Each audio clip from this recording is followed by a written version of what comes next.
le col est abrupt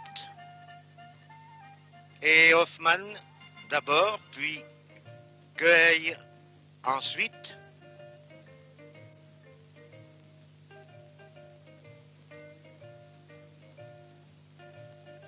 Et enfin, le Belge Van Aert doivent laisser le régional Bergaud de Mauriac, follement ovationné par une foule énorme, passer bon premier au sommet du col de ce Puy-Marie, qui culmine à un peu plus de 1500 mètres. Viennent ensuite Busteau, puis Forestier et le Belge Plancart, Gemignani et l'Italien Sestari,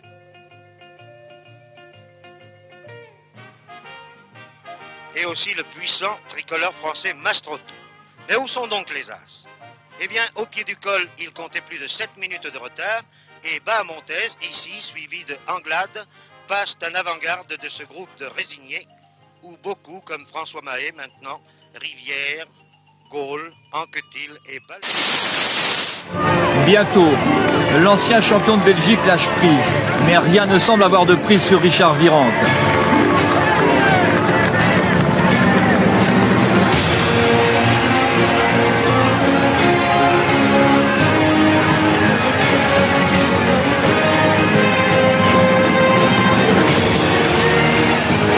Au sommet du Puy-Marie, le col du Pas de Pérol, classé première catégorie, il est virtuel, maillot à pois.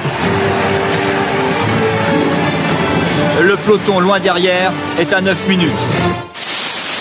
Regardez comment Grifko, l'Ukrainien, a du mal, il lâche prise. Et Greg Van Avermaet a déjà la soquette légère, comme on dit dans le milieu. Il est lâché, là, il n'en reviendra plus. Il n'en peut plus, hein, Et c'est un duo belge qui est en tête avec De Gant et Greg Van Avermaet qui passent ici, tous les deux.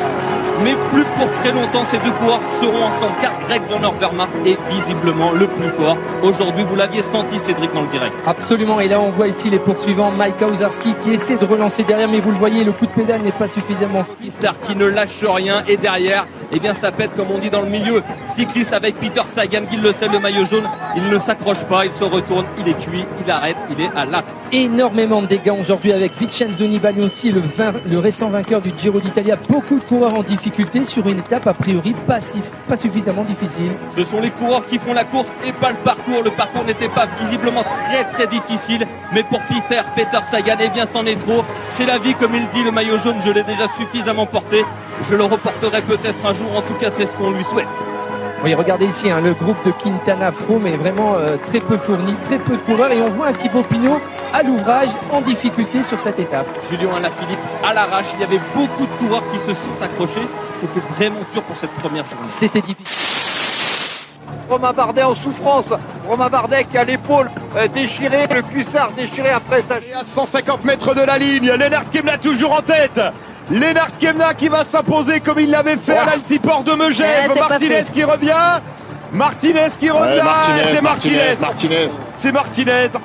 Daniel Martinez dans les derniers mètres qui s'arrache pour aller chercher la... Bernal perd sa deuxième place au général. Deux Slovènes aux deux premières places du classement général du Tour de France.